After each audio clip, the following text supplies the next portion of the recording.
Doutores e doutoras, prazer em revê-los. Vamos aqui dar continuação ao nosso projeto Nutrição e Digestão. Então, para a gente passar adiante, que tal uma revisão de alimentos e do que nós vimos até então? O que vocês acham?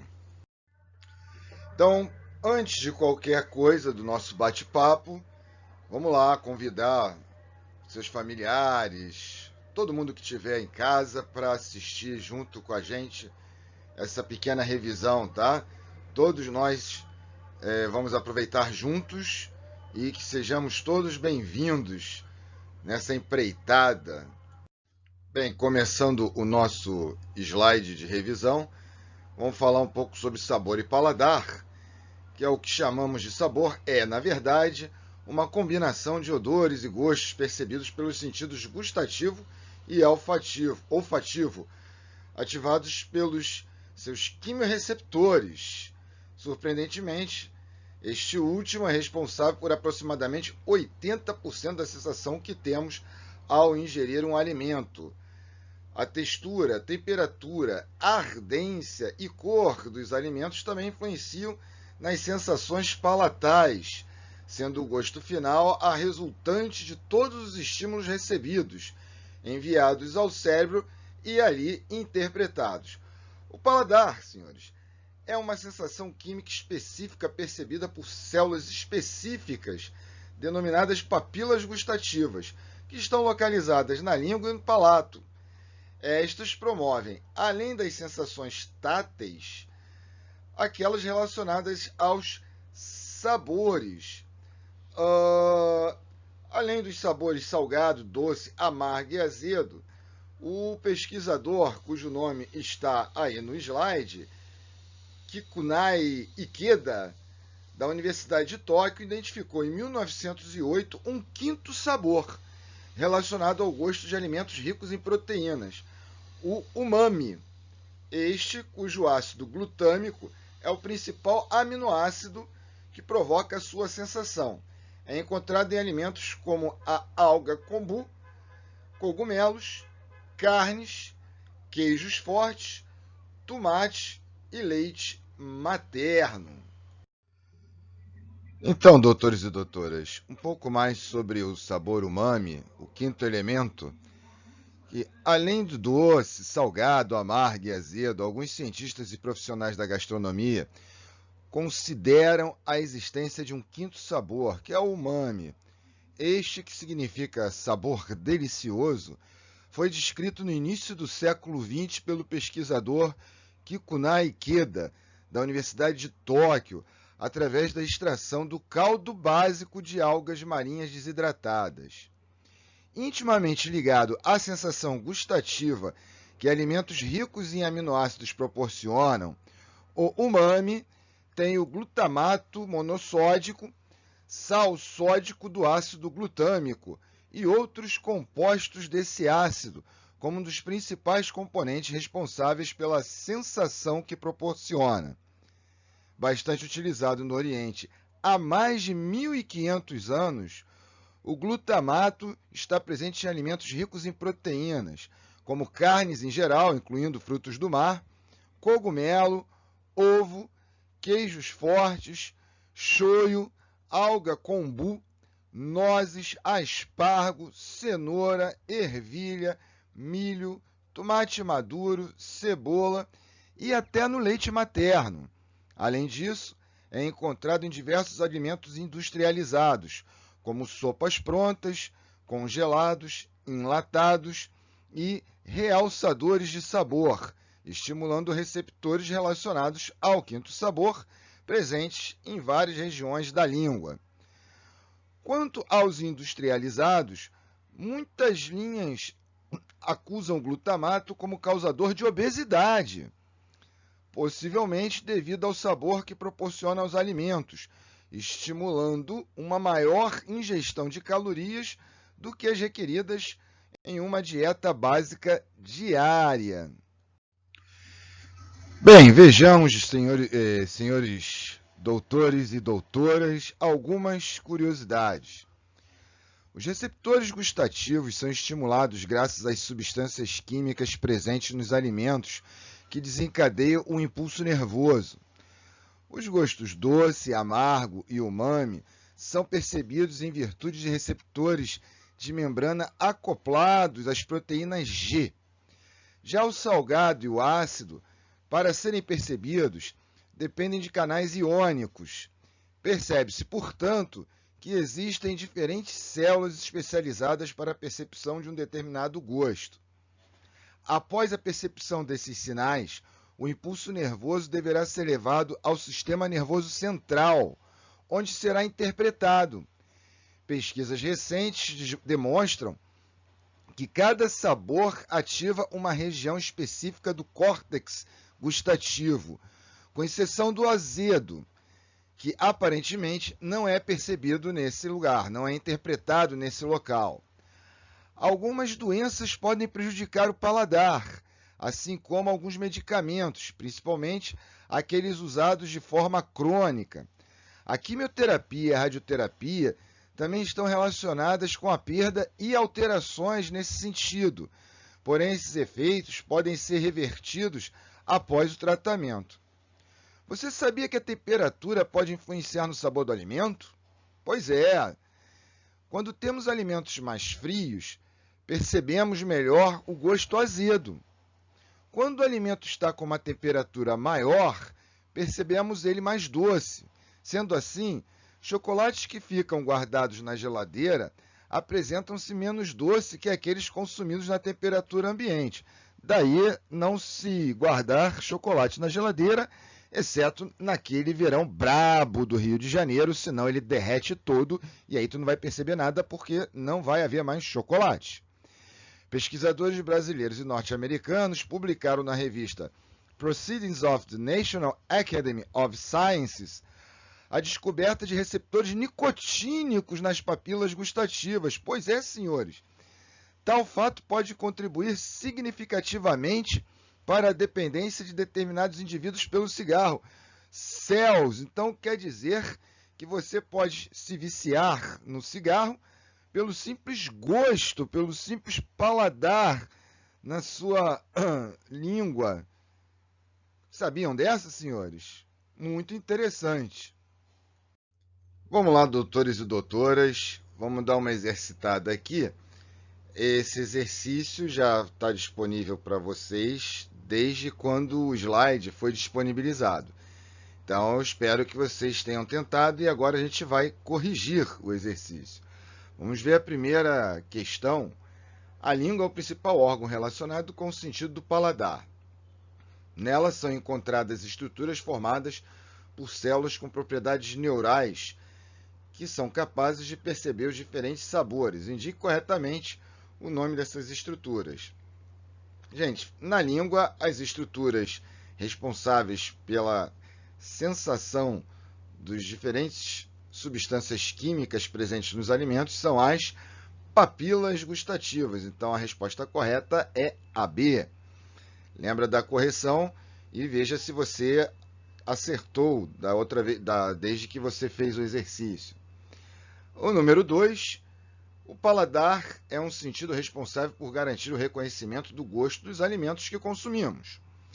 Para que isso seja possível, é necessária a presença de receptores sensoriais, que são classificados como... A resposta correta é quimiorreceptores. São os quimiorreceptores que diferenciam as diferentes substâncias químicas nos alimentos, que são traduzidas nas regiões do cérebro como os sabores que conhecemos. Tá? Então é a letra D. Confere lá se você acertou, se você havia acertado. Questão número 3.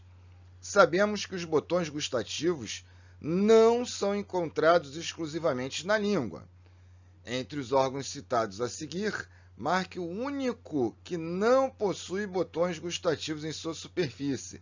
Ora, doutores e doutoras, o único órgão que não tem nada a ver com isso é a laringe, porque a laringe ela não faz parte do nosso aparelho digestório. A laringe é um órgão já exclusivo para o aparelho respiratório. Então, a laringe, ela inclusive nem pode passar por ela alimentos. Se isso acontecer, você engasga. Se lá não passa alimentos, para que ter estruturas sensoriais para perceber o sabor deles? Não faz sentido, né? O palato, que é o céu da boca, basicamente, a faringe, que é a garganta, e o esôfago, que é o tubo logo após a garganta, todos eles estão envolvidos com a passagem de alimentos. É natural que então eles tenham algum grau de percepção dos mesmos. Tá? É bom salientar que o esôfago é bem pobre nessas estruturas. Essas estruturas elas estão predominantemente na língua e no palato. Tá?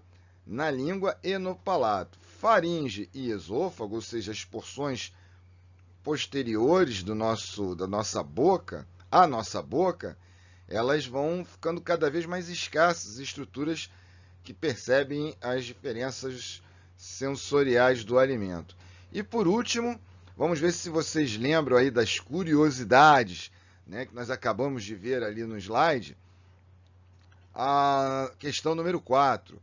As substâncias químicas presentes nos alimentos são capazes de desencadear o impulso nervoso responsável por identificar cada tipo de gosto.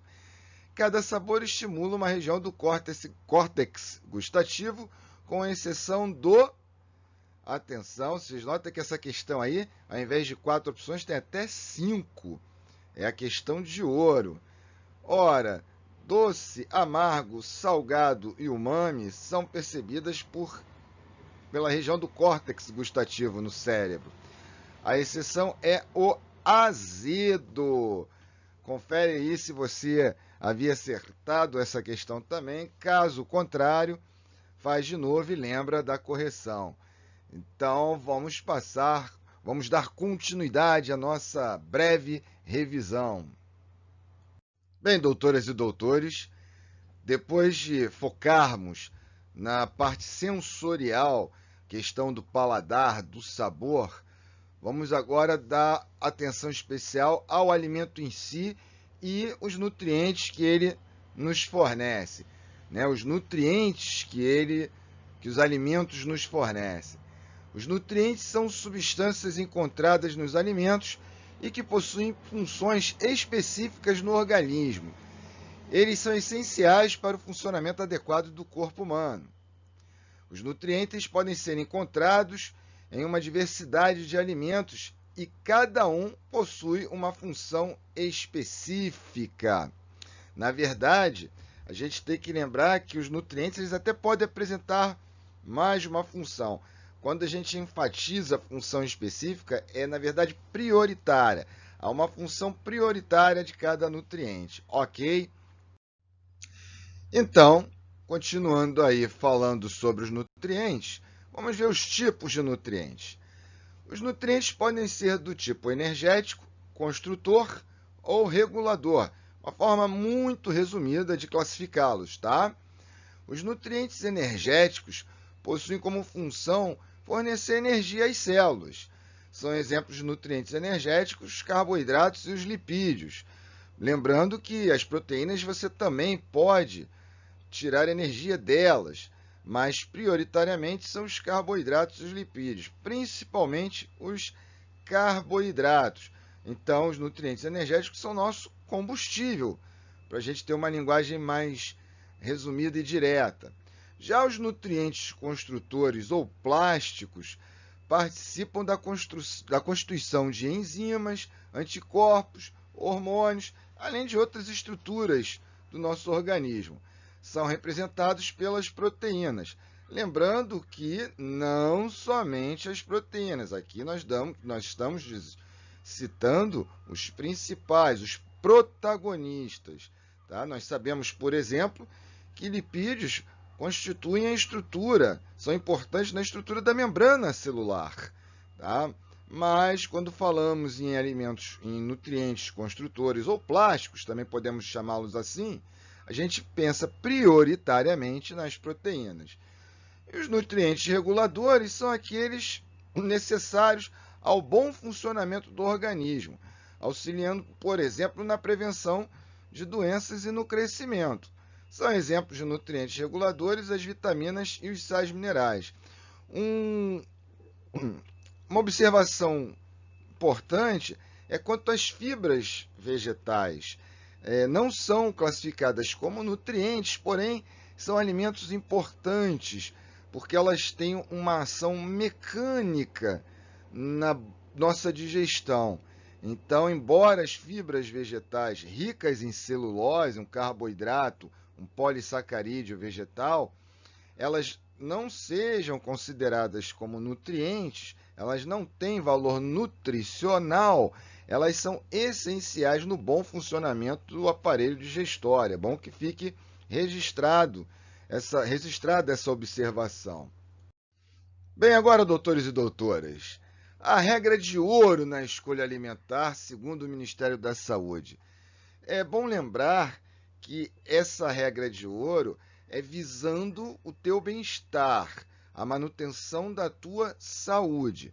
Se você é aquilo que você come, é óbvio que a sua saúde vai ser traduzida no teu hábito alimentar. Então, nós vamos ver aqui o que o Ministério da Saúde, a partir de estudos e pesquisas, ele sugere, ele orienta para essa finalidade do bem-estar e da manutenção da saúde. Essa regra é bem simples, mas muito valiosa. Seguindo ela, fica muito mais fácil acertar na hora de escolher os alimentos e produtos alimentícios. Vamos ver a primeira dessas regras. Vamos ver a regra de ouro. Prefira sempre alimentos in natura. Prefira sempre alimentos in natura ou minimamente processados e preparações culinárias a alimentos ultraprocessados, ou seja, os alimentos naturais, tá?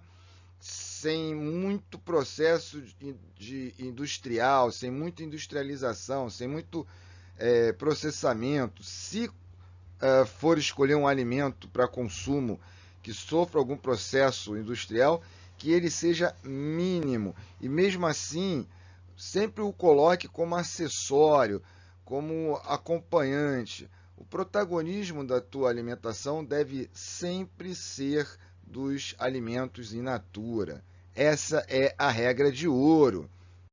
Vejamos então, doutores e doutoras, o que são alimentos in natura e alguns exemplos. Como o nome já diz, o alimento in natura é aquele que está na sua forma natural, original, da forma que aparece na natureza. Você pode ver aí o peixinho, o camarão, o limãozinho aí, naturais, né? E claro, tem que estar fresco, né? Ninguém merece alimento passado, né? Ou azedo. Vamos pegar como exemplo o peixe, que está aí na imagem. Quando você compra o peixe fresco na padaria, ou na padaria, quem compra peixe na padaria? Na peixaria, ele é considerado um alimento in natura. Outros exemplos seriam as frutas, né? Os legumes, as verduras, as carnes, entre outros. Esses alimentos devem ser a base da nossa alimentação e podem ser consumidos em todas as refeições do dia. Ou seja café da manhã, almoço, lanche, janta, você pode comer um alimento in natura. Eu não estou mandando você comer um peixe no café da manhã, não há problema algum, mas não é nosso hábito, não é de nosso costume, não faz parte de nossa cultura. Mas você pode comer uma fruta, tá? Você pode comer até um legume, por que não? Tá? Mas sempre dê preferência aos alimentos in natura. E o que seriam os alimentos minimamente processados? São aqueles que passam por um processo mínimo, mas ainda sem adição de nenhuma substância. Um filé de peixe congelado ou desfiado seria um exemplo de alimento minimamente processado. Eles fazem isso muito com o frango, peito de frango. Eles vendem ele desfiado e congelado. Repare que ele passou por um processo, mas continua sendo apenas peixe, somente peixe. Esse tipo de alimento também pode ser uma alternativa viável em nossa alimentação na dificuldade de adquirir o in natura. Lembra sempre, a preferência é o alimento in natura. Agora, às vezes, difícil até para você guardar, acabou o alimento, esses alimentos, por eles serem comercializados já congelados, você pode estocá-los, guardá-los durante o tempo previsto da sua validade, né? Também muito atento à validade dos alimentos, tá? Isso é muito importante para a qualidade deles e não pôr a sua saúde em risco. Doutores e doutoras, agora falaremos dos alimentos processados. Tá? Cuidado para não confundir com minimamente processados. Alimentos minimamente processados são basicamente os alimentos in natura que passaram por algum tipo de acondicionamento, normalmente para durarem um pouco mais, para facilitar a vida da gente. É a tentativa de o alimento in natura ter uma validade maior. Agora não, agora nós vamos passar aos alimentos de fato processados. Então, quando dizemos que um alimento foi processado, assumimos um nível maior de industrialização. Aqui a adição de substâncias, ainda que em pouca quantidade. Seguindo o raciocínio do peixe, o peixe em conserva, atum, sardinha e outros, seria um exemplo de alimento processado. A adição de óleo e sal nesses alimentos faz com que sejam considerados processados. Esse tipo de alimento deve ser limitado, dando preferência para que sejam consumidos em pequenas quantidades, como ingredientes de preparações culinárias ou como parte das refeições baseadas em alimentos in natura ou minimamente processados. Então, aquilo que a gente reforça. Você prioriza na sua alimentação, no teu hábito alimentar, os alimentos naturais, tá? Ou em natura mesmo, da maneira como ele está na natureza, ou minimamente processado, tá? Um alimento in natura congelado é um alimento minimamente processado, ele passou pelo processo de congelamento. Mas notem que ele não sofreu adição de nenhuma substância, nenhum processo de industrialização. Aqui não, aqui já são alimentos que sofreram sofreram a adição de outras substâncias. Já há um nível de industrialização. Esses alimentos, então, ao consumi-los, que eles sejam acessórios, que eles não façam parte do teu cardápio principal, ou que eles façam apenas parte de uma preparação culinária, de alguma receita, tá? E agora, doutores e doutoras, aqueles alimentos que a gente deve evitar ao máximo. Nunca é bom a gente demonizar, banir, excluir um alimento da nossa dieta, do nosso cardápio, do nosso costume, porque a alimentação também envolve prazer. Alimento é também sentir prazer. Mas, dada aí a regra de ouro, esses alimentos, os ultraprocessados, a gente deve tentar evitar ao máximo, consumi-los apenas em pequenas quantidades e às vezes. Esses produtos devem ser evitados com todas as forças, viu? Eles são uma das grandes causas do cenário de sobrepeso, que tá um pouquinho mais pesado, mais fofinho, fofinha, e doenças que observamos no nosso país e no mundo. Esse tipo de alimento não só recebeu um ou outro ingrediente, mas vários que são maléficos à saúde, como os aditivos alimentares, corantes, aromatizantes, emulsificantes, conservantes e outros. E quase sempre possuem quantidades exageradas de sal, açúcar ou gordura. Tá? São alimentos, se você olhar na rotulagem, no rótulo desses alimentos, normalmente vocês vão ver que eles têm uma quantidade, por exemplo, de sódio muito alta. Às vezes, um simples lanchinho ultraprocessado, uma simples guloseima, ela já te oferece, ela já te fornece todo o suporte de sódio que você vai precisar durante o dia inteiro.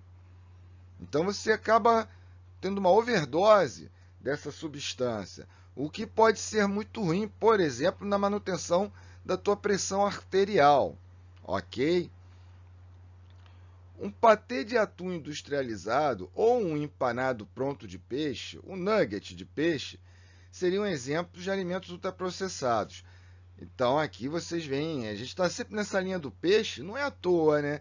O peixe é em termos de proteína animal, ele é excelente fonte de proteína animal, tá? Quem gosta de peixe, faça uso e abuso desse alimento. Então, doutores e doutoras, esse raciocínio você pode usar simplesmente para todos os alimentos que existem. A gente aqui vai dar uma olhadinha em alguns exemplos, outros exemplos. Olha, seja o mais natural possível e evite os industrializados o máximo que puder. Essa é a grande dica da regra de ouro. Não importa, olha, isso aqui é muito importante. Presta bem atenção, atenção total. Agora todo mundo que está assistindo, foca aqui, ó, porque isso é uma malandragem de propaganda que às vezes eles passam para a gente e a gente acha que está consumindo algo muito saudável, quando na verdade não, é pura propaganda. Olha esse segundo item como ele é importante. Não importa o quão fitness eles pareçam ser, sempre serão cheios de açúcar, gordura, sódio e outros aditivos químicos. Coma comida de verdade e esqueça os pacotes. Isso daí é uma dica que se dá. Tudo que é empacotado, muito embalado, normalmente com cores vibrantes ou com ilustrações chamativas, eles estão querendo te passar a perna nos sentidos, ou seja, você acaba ficando hipnotizado pela forma, pela embalagem, e o conteúdo não é lá dos melhores. Por mais gostoso, eu sei, doutores e doutoras, senhoras e senhores, é muito gostoso, mas ele é muito perigoso. Esse tipo de alimento é muito perigoso. E não cai nesse papo de alimento fitness, não.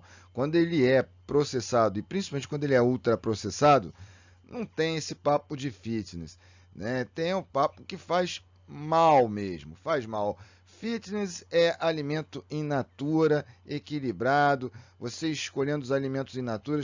Ah, Cazé, mas quais são os alimentos? Quer uma dica? Vê pela cor, tenta variar, diversificar, ter um prato bem colorido. Faça um prato onde você tenha vermelho, amarelo, verde e assim vai. O azul é um pouco mais complicado, porque a natureza para alimentos, e a gente lembra sempre nos produtores, que são os vegetais, a natureza não é muito pródiga, ela não nos oferece muito azul, mas o verde, o vermelho e o amarelo, o laranja, isso tem bastante. Então procura diversificar nas cores, nas texturas, na origem, vegetais, proteínas animais. Então não há dificuldade em montar um bom cardápio, uma boa dieta. E creiam, doutores e doutoras, são muito mais baratos e saudáveis. Saudável a gente já viu o que é, mas se a gente for botar na ponta do lápis, lá na maquininha calculadora, você ainda vai sair ganhando no quesito financeiro. Olha aqui, uma comparação: alimentos in natura, minimamente processado, o alimento processado e ultraprocessado. Aí tem, vamos pegar aqui o leite. O leite fresco é o in natura, mas assim, a gente que vive em cidade não tem acesso ao leite fresco. E ele, inclusive, tem o risco de contaminação se não, se quando tirarem o leite da vaca não tiverem cuidados específicos. A gente normalmente consome o minimamente processado, que é o leite pasteurizado, né? O leite processado seria na forma de queijo, iogurte natural.